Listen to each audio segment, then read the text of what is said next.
رمضان میں ایک بار پھر سے خوش آمدید. ہماری انتہائی اسپیشل گیسٹ جو ہیں وہ ہمیں بریک میں جوائن کر چکی ہیں. ان سے بھی آپ کا تعارف کروائیں گے. سب سے پہلے آپ کا اپنی شیف سے تعارف کرواتے ہیں. جی سمرن ہمارے ساتھ موجود ہوتی ہیں اور ڈیلی کوئی ایک ریسیپی وہ ہمیں بنانا ضرور سکھاتی ہیں. تو سمرن کے پاس چلتے ہیں اور ان سے جانتے ہیں کہ آج کیا بنا رہی ہیں. سمرن کیسی ہیں آپ اور آج ہمیں کیا بنانا سکھا رہی ہیں آپ؟ السلام علیکم علی اینڈ ہنا. تو آج خیر خوان میں لے کے آئی ہوں ایک اور نئی ریسیپی جس کا نام ہے ریڈ ساس پاستا. یہ آپ لوگوں نے بہت کامنلی نام سنا بھی ہوگا. تو آج میں بیسک انگریڈینٹس کو یوز کرتے ہوئے اور کچھ ویجیٹیبلس کو یوز کرتے ہوئے بناؤں گی پاستا.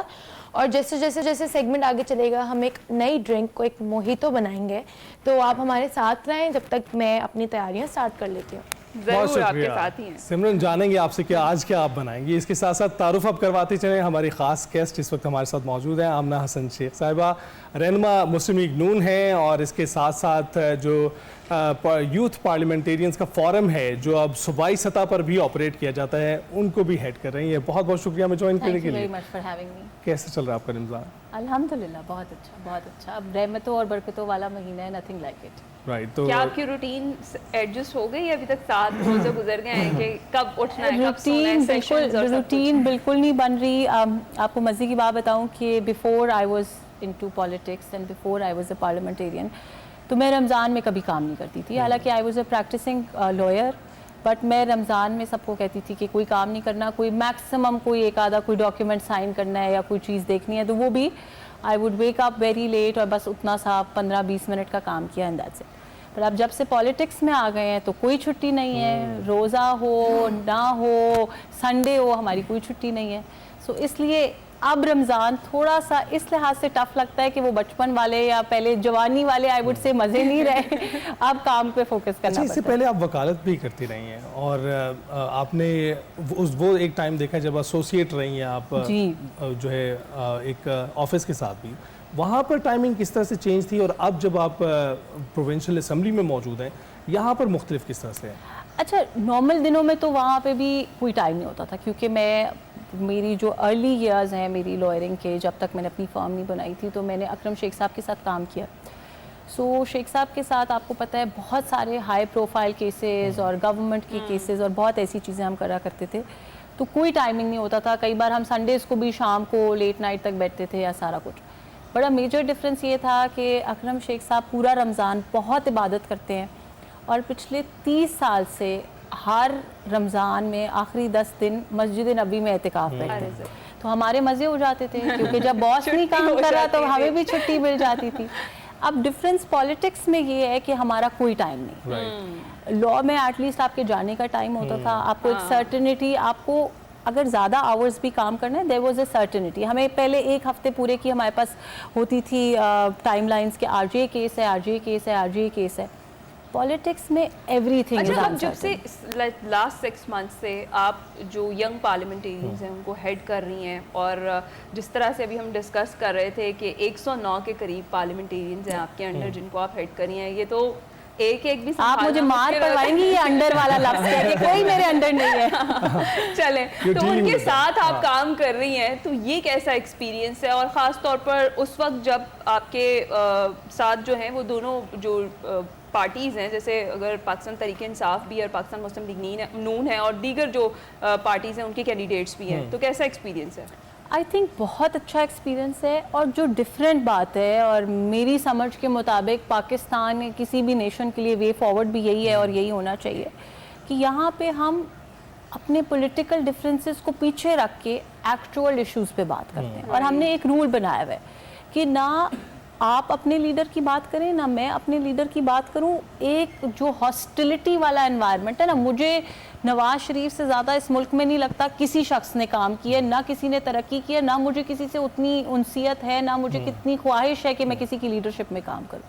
پھر اس کا یہ مطلب نہیں ہے کہ میں کسی ایسی جگہ بیٹھ کے یہ بات کروں جہاں پہ مجھے پتا ہے کہ اگلے شخص کی شاید احساسات مجروح ہوں گے یا اس کو تکلیف ہوگی یا وہ ایجیٹیٹ ہوگا اور وہ مجھے ریئیکٹ کرے گا.